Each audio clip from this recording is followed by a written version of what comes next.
time for me to do some basic maintenance on my W123.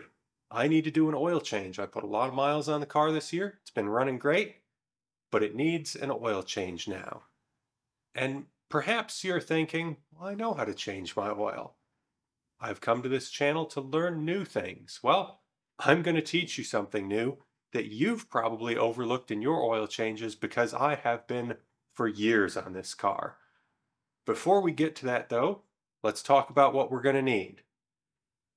A drain pan, a funnel, some fresh oil, a 13mm wrench, ratchet, socket, some sort of 13mm loosening and tightening device, as well as a new filter. Now, filters are a topic of debate on this. Let me show you quick the difference between a Mann branded filter, which would have been one of the OEM suppliers, and a Wix filter. Now, typically I'm a huge fan of Wix, but let me show you why I will always be using Mann filters or another OE supplied filter in my OM617.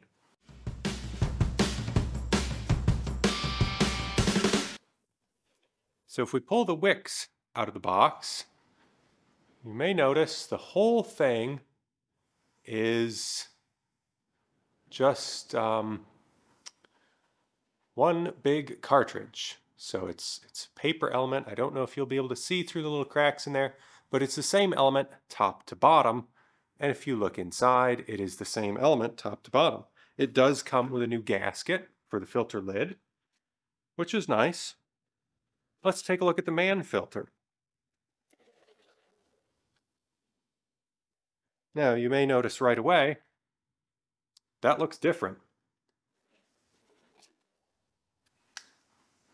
That looks very, very different because the Mann filter has the full flow down here, and then up here is a bypass filter. So the excess oil that isn't used, and if you look inside, there's an extra divider in there. So essentially with the Mann filter, you're getting much finer, much higher quality filtration because whatever isn't needed for the immediate lubrication of your engine here goes through this much finer media here and gets more contaminants filtered out and returned back to the pan, whereas the Wix just gets one pass essentially. Everything gets filtered the same, so you're going to end up with a less clean oil. So that alone is pretty much the big reason that I'll be using a Mann filter in my 617 from now on. The other thing that you may have missed, because of the way these are designed, and I'll get to this more in detail, the oil filter cap has two O-rings on the very bottom of the stem that if they are not good, if they're hardened and old and aren't making a good seal, your filter is not doing anything. Oil can bypass past these two little O-rings right through back into your engine with no filtration. So a good filter and replace those O-rings. And I know for a fact I've never done these O-rings, so let's do that when we change the oil here today.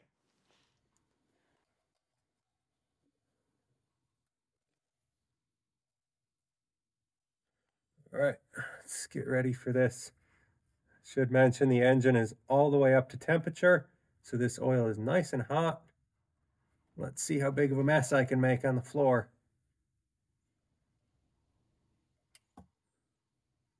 It's not too bad.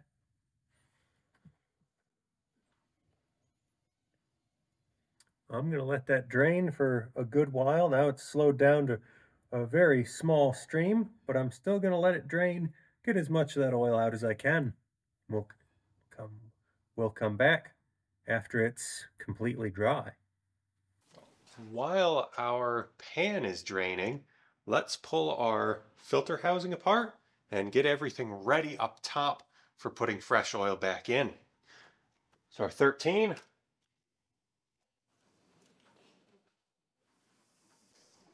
Somebody tightened that a little too tight. Woo.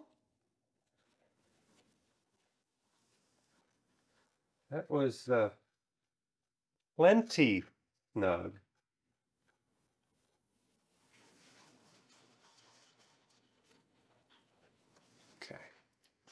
So if you take a look here, see these two O-rings on the end here that aren't really O-rings anymore? Like that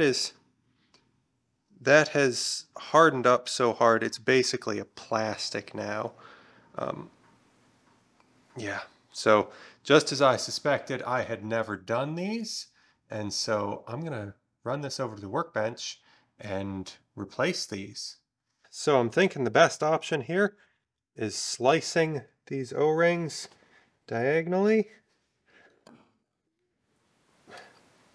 Maybe a chisel would be the best. Those have probably been on there for all of 40 years. It's breaking. It's like charcoal.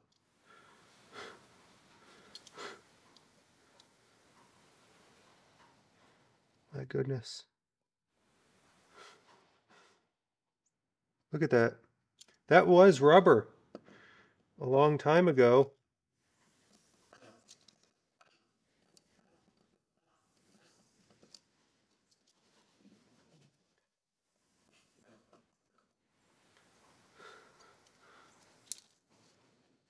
Now with those two old O-rings chiseled off, they literally shattered, broke into pieces. That was long overdue. I'm going to clean out those ridges with a rag and put some new O-rings on there.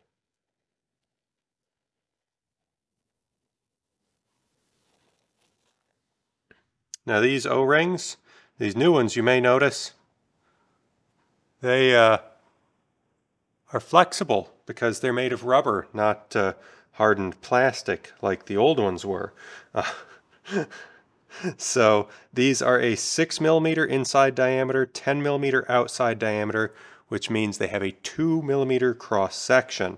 And I'm just going to take these and essentially just roll that up on there, and then roll our second one up on, and just like that.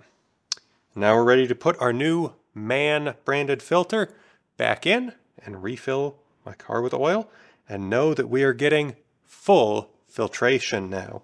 Let's go back over into the engine bay and get this finished up. Little handle here. Slip out. Drain.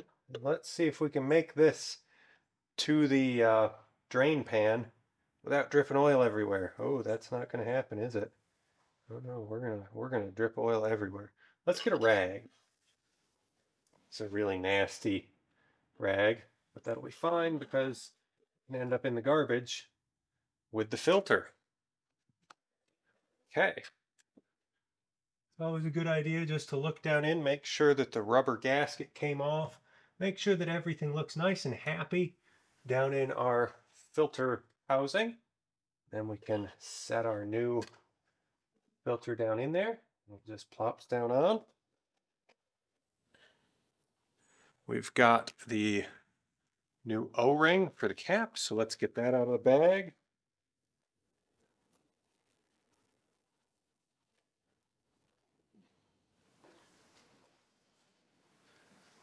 I'll just peel this guy up off of here, set it aside, and put our new one down on. Seat that in good.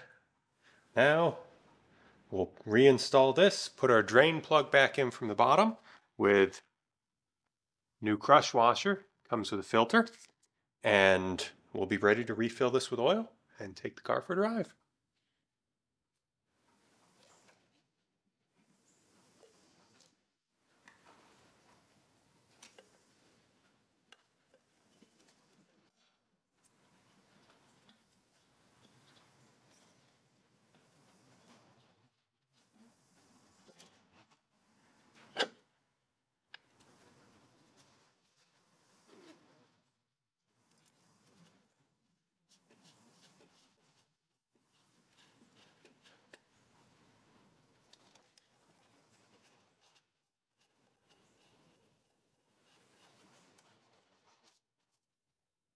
tighten these down. I have to double check what the exact torque spec is, but not a lot is my guess. It just needs to seal that O-ring more or less. So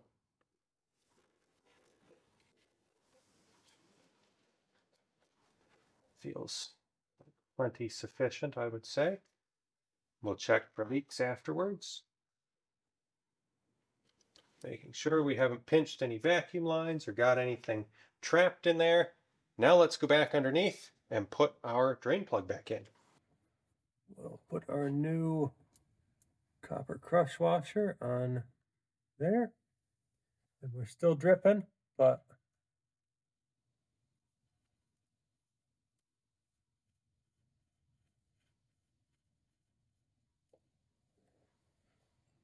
I'm gonna have to go get a torque wrench. This is supposed to get 40 Newton meters.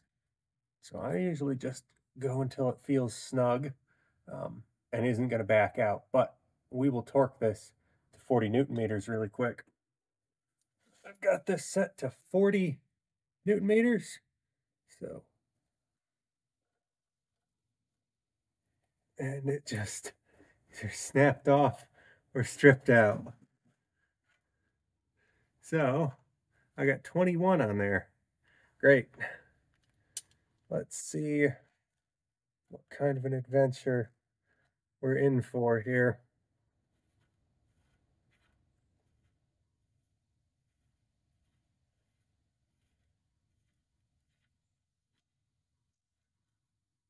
Well, that is better than I had expected. Our drain pan bolt yielded. So now it's time to go find a new drain pan.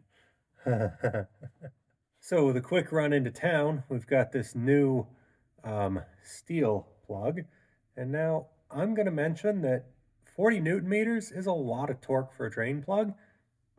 I don't know what the engineers were thinking, but we're going to put this drain plug in with the more traditional specification that I have used all my years of owning a 617 powered engine.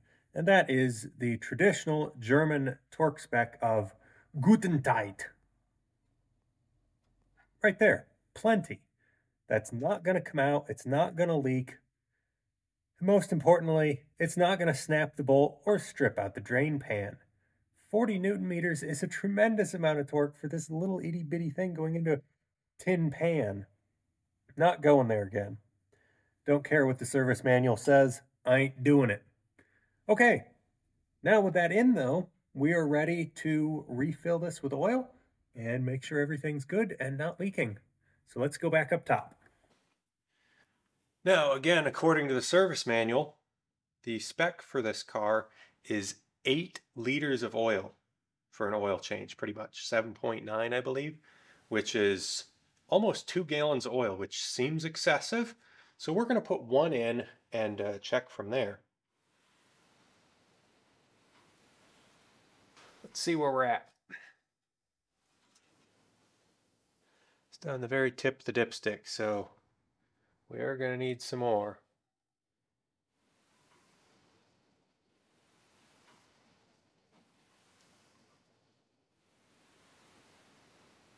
Let's give another check. Yep, we're up above the full mark now. So we're going to start this up and see where it sits after it's filled the filter and circulated through all the passages.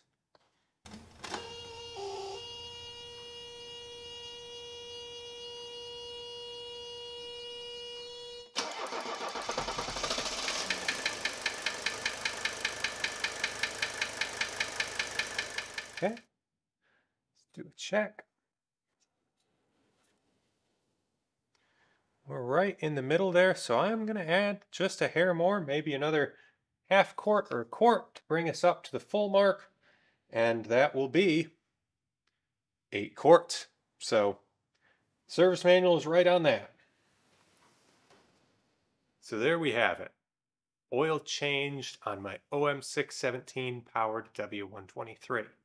Now those 2 little O-rings and the drain pan bolt torque could be key things in your next maintenance adventure. Um, I would say it'd be definitely a wise idea to check those O-rings the next time you're changing oil. Probably just replace them. They should be replaced every so often anyways to avoid hardening up and leaking oil past. There's also a point in the service manual that you should check that that tube is clear. There's a little hole at the top and a hole at the bottom, and you should be able to blow compressed air through that. I did not check that on my car this time, but I will do that the next time I change my oil. So that's all there is to it. And hopefully this helps you on your next maintenance adventure. Thanks for watching.